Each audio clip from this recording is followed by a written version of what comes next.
हरे कृष्णा। आज हम दूसरे अध्याय का 42वां और 43वां श्लोक पढ़ेंगे, 2.42 एंड 43।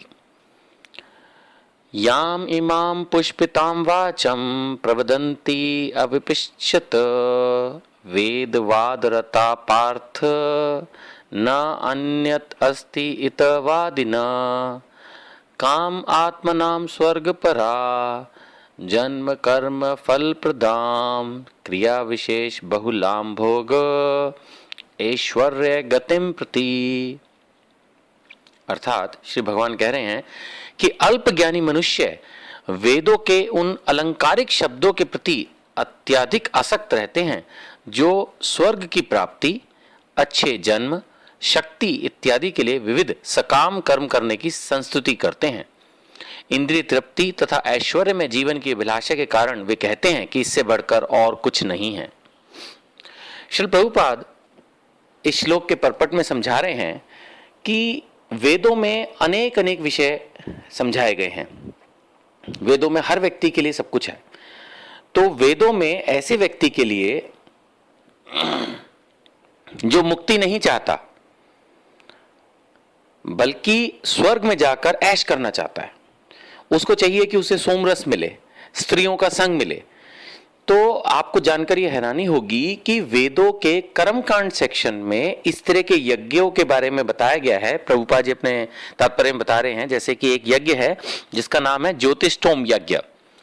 ये यज्ञ करने से अगर एक मनुष्य रीजनेबली अच्छे कर्म कर रहा है और साथ में ये यज्ञ करता है तो उसको स्वर्ग की प्राप्ति हो सकती है। लेकिन स्वर्ग में जाके उसको मिलेगा क्या, ये नहीं सोचना। या ये लगाओ कि सोच रहे हैं, वो लोग ये सोचते हैं कि भाई ठीक है, हमारे को तो अगर सोमरस मिल जाए, स्त्रियों का संग मिल जाए तो बस जीवन में और कुछ चाहिए नहीं, कुछ चाहिए नहीं ना। बहुत सारे लोग होते हैं ना इसी तरह के होते हैं, उनको बस स्त्रियों का संग मिल जाए और पीने के लिए सोमरस, यानी जैसे यहाँ पर उसको शराब बोलते हैं, वाइन बोलते हैं, बस और कुछ चाहिए नहीं उनको अपने जीवन में। उनको लगता है बस इससे बड़ी तो कोई उपलब्धि हो ही नहीं सकती।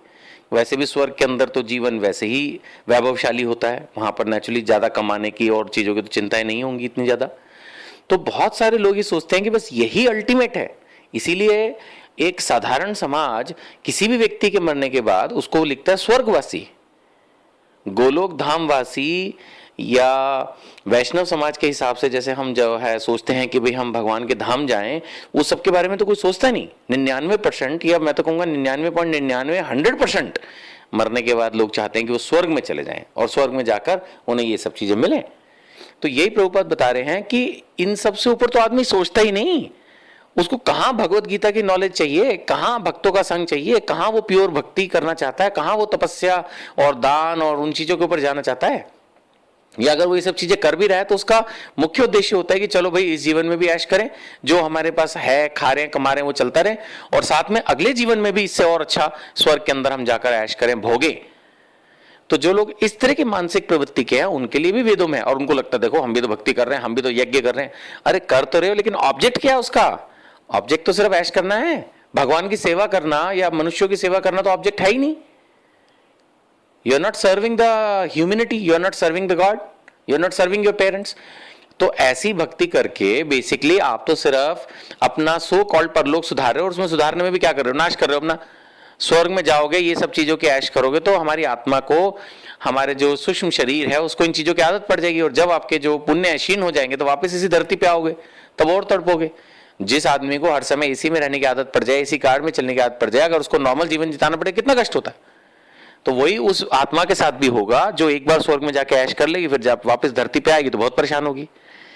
इसीलिए इनडायरेक्टली प्रभुपाद जी समझाने का प्रयास कर रहे हैं कि हमें इन सब चीजों के बारे में नहीं सोचना चाहिए। ये साधारण व्यक्तियों के लिए है जिनके लिए जीवन में सोमरस और स्त्रियों के संग के अलावा कुछ नहीं है। वही सोचते हैं कि इससे अच्छा तो जीवन में कुछ हो ही नहीं सकता। तो कर्मकांड सेक्शन के अंदर जो यज्ञ है वो उन लोगों के लिए छोड़ देने चाहिए, और हमें भगवान कृष्ण की भक्ति करने के, भगवान के गोलोक धाम जाने का प्रयास करना चाहिए। हरे कृष्णा।